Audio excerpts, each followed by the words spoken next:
BB851, turn right, heading 180. 14 Papa, turn right 245, report localizer established 27. Easyjet throughout Europe has been the go-to option for cheap travel for some time now, with millions flying and in turn millions of accounts being created with the airline. In the past 48 hours, the airline has informed us all of a massive data breach. The breach has seen hackers steal the personal details of some 9 million customers, with the hackers also obtaining credit card details of some 2,000 people. This has been labelled widely by the carrier itself and more as a highly sophisticated attack that has left many customers wondering what this means for them going forward and whether they've been impacted, something I will cover later in this video. The airline noted that it had actually become aware of the activity back in January and in addition had launched an investigation into this said activity. However, they said by April they actually informed those that had their credit card details specifically accessed, with now all remaining customers that have been impacted being notified. The airline told the BBC that as this was a highly sophisticated attack, they were actually only able to inform people on this problem once the investigation they launched in January had progressed enough, and this was by April, as this is when they started informing people.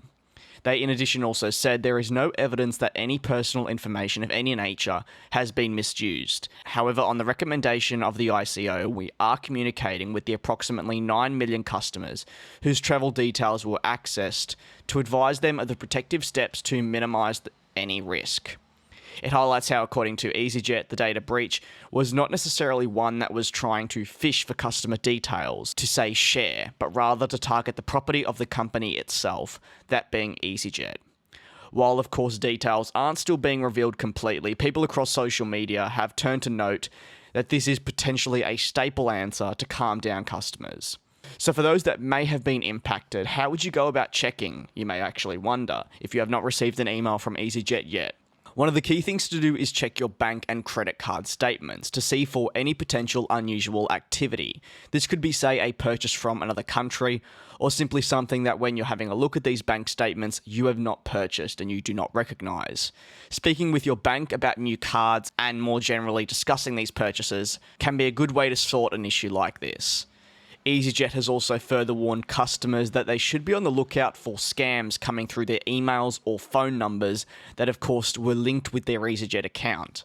These emails or texts reaching out to you could be labelled as either Easyjet or say Easyjet Holidays, but simply are not. They are a scam looking for your information. Specifically though, when it comes to accessing your Easyjet account, it has been suggested that customers do go about changing their password now rather than later, and ensure it is not the same as other accounts, as this is quite easy therefore for hackers to get that information. Changing a password regularly is always good for something like this, and especially when Easyjet have noted that there has been an attack on their systems, it's best to just be doing it as soon as possible to be more safe. The Easyjet chief executive said, "We take the cybersecurity of our systems very seriously and have robust security measures in place to protect our customers' personal information. However, this is an evolving threat as cyber attackers get even more sophisticated. This is a potential warning for all customers for all various airlines that they always need to be wary of another potential attack. Maybe not with Easyjet next time, but maybe with another airline. If you have been affected, I do wish you the best and would recommend definitely following some of the steps I listed towards the end of this video. If you have any thoughts, do not hesitate to let me know. And as always, thanks for your continued support. I will see you all next time."